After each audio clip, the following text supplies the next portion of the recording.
Good morning, folks. Again, welcome to another episode of Spilling Tea. I'm your host, Tiffany Daniels, and we're going back to that horrible world known as the JRC. But before we do the usual disclaimers, because I'm front loading, again, we'll just jump right into it.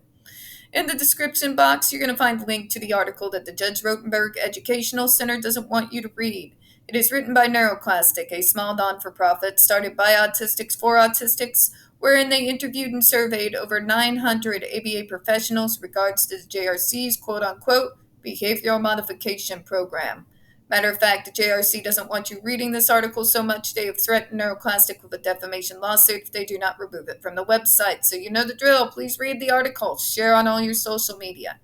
We have the public statement regards to the defamation lawsuit threat from NeuroClastic also linked in there, as well as the not change.org. We got a link to their GoFundMe just in case the JRC has the balls to see through with their threat.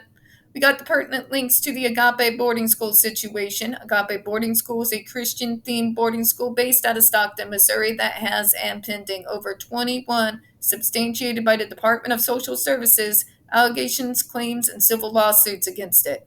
These claims include,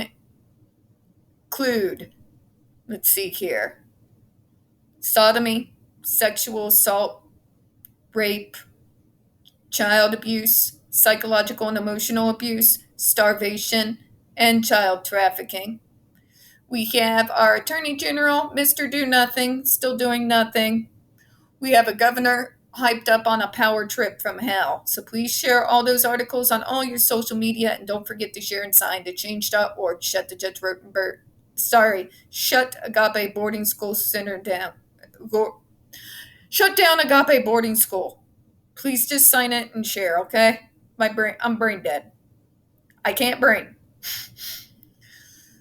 All right, we got the pertinent links to the Stop the Shocks campaign as well, including Autistic Hoya's massive archive on the subject, the templates, and the ever-present self-explanatory change.org Shut the Judge Rotenberg Center Down petition, Jennifer Masumba's behavioral sheet of shockable offenses, and a clip out of the 7-hour ordeal undergone by Andre McCollins in 2002 for the high crime of refusing to remove his coat. Okay. When we discuss the JRC, you're going to hear vivid descriptions of and catch clips of surveillance footage of people with disabilities being tortured and abused. If you got young children present, please use your headphones. This channel is marked not for children for a reason. We use profanity and talk about dark subjects. If your child is 16 and younger, parental supervision, all right? Okay. Trigger warning. We are about to descend into the mad ravings of a lunatic mind known as Dr. Matthew Israel. You're going to hear gaslighting, victim blaming, abuse apologencia, and ableism, and out lies. So, be prepared for that. It's 1:23 in the afternoon, folks. I am not all here, obviously. So if I stumble over my words, apologies in advance, all right? Okay, so let's go where we left off in the last video here. There is a general agreement that procedures 8 through 12 above are undesirable practices and would be best avoided. Except you don't. You really don't. Tell that to the kids you shocked over 71 times.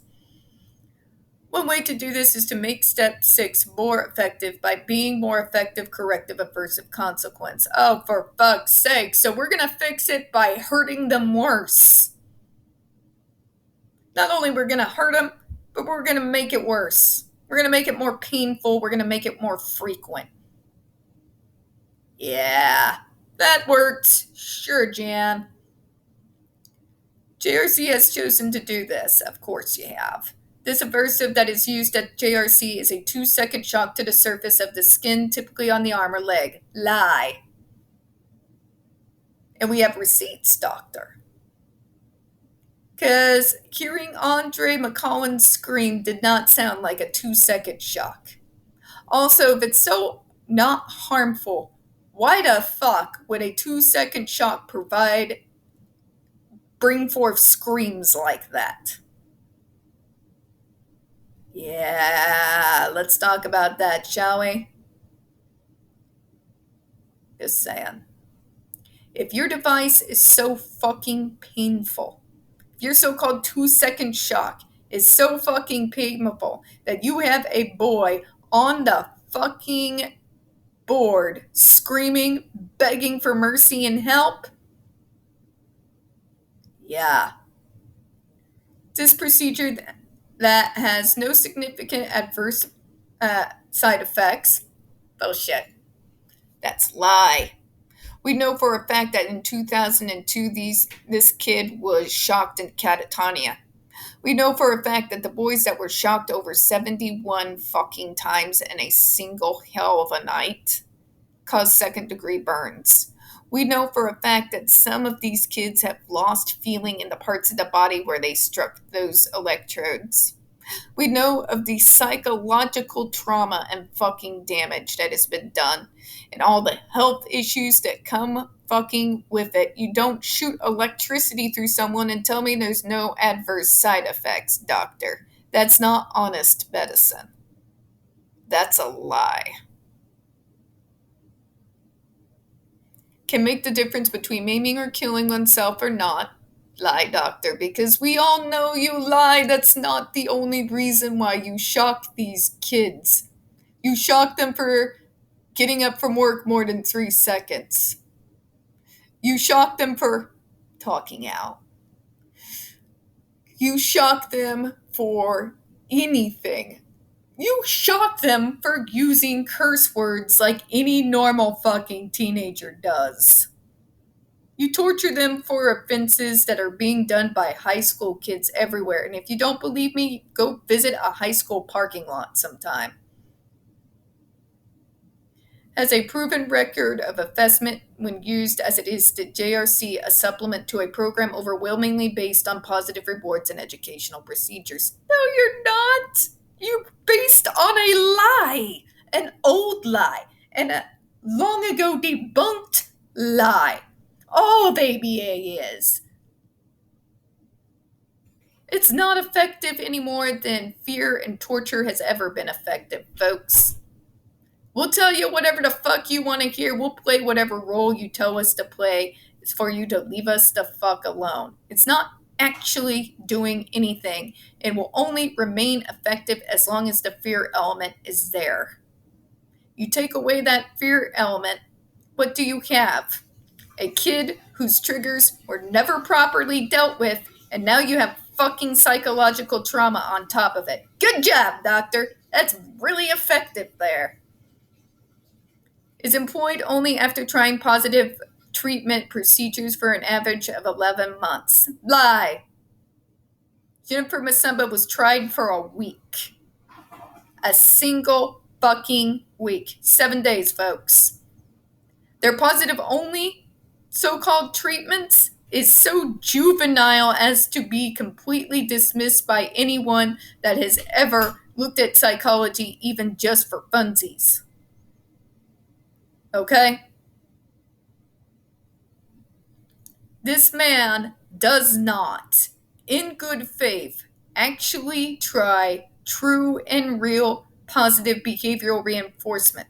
He considers fucking person-centered planning to be a theory. For God's sake. Can be dispensed with in most cases as the student's behaviors improves. Lie. Lie. Because we're going to always have autistic behaviors, folks. People with different disabilities are going to have behaviors within their neuroses. People with mental health issues, same.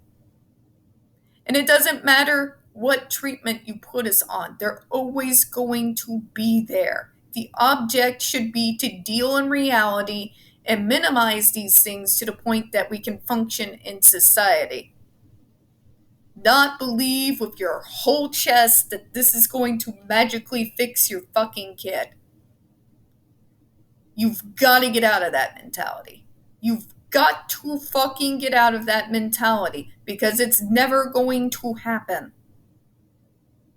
Am I telling you to drop all your dreams? No. I'm telling you to look at reality. Okay? Stop working on magical thinking. Shit. but it improves and then we remove the device and you come back. Gee, ya think, Sherlock? I wonder why. Because nothing was actually dealt with. You ruled through fear. And when that fear is taken away, predictably, those behaviors come back. Because the issue was never dealt with in the first place. It's not rocket science. Can be dispensed with, and is employed at JRC only with the most case-hardened problem behaviors. Lie.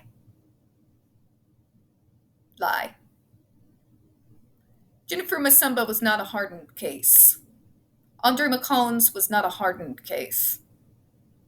All the other colored students that you all particularly target out for this particular torture device, not all of them have these extreme behaviors they're talking about.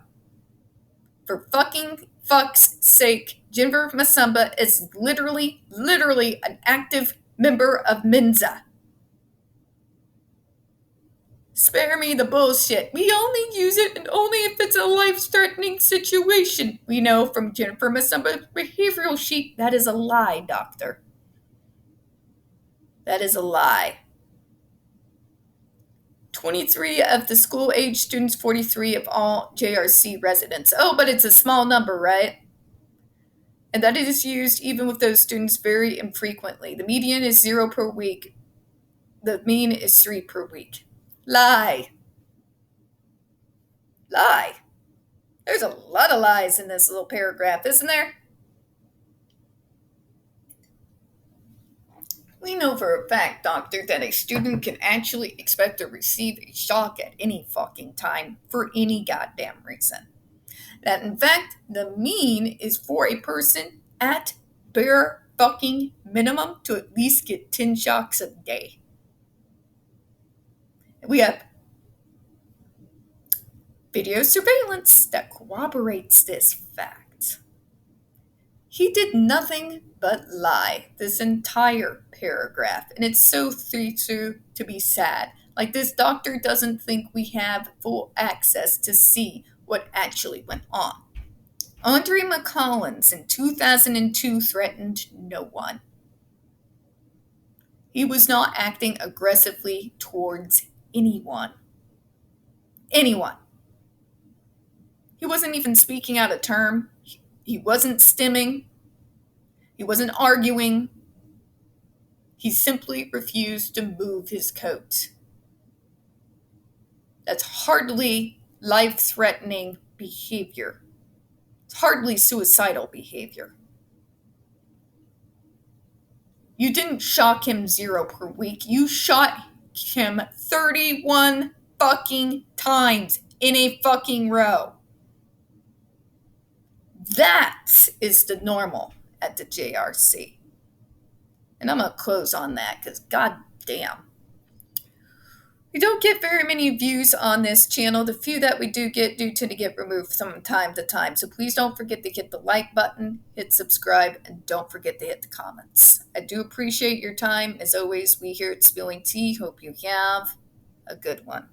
Bye-bye. See you in a few minutes.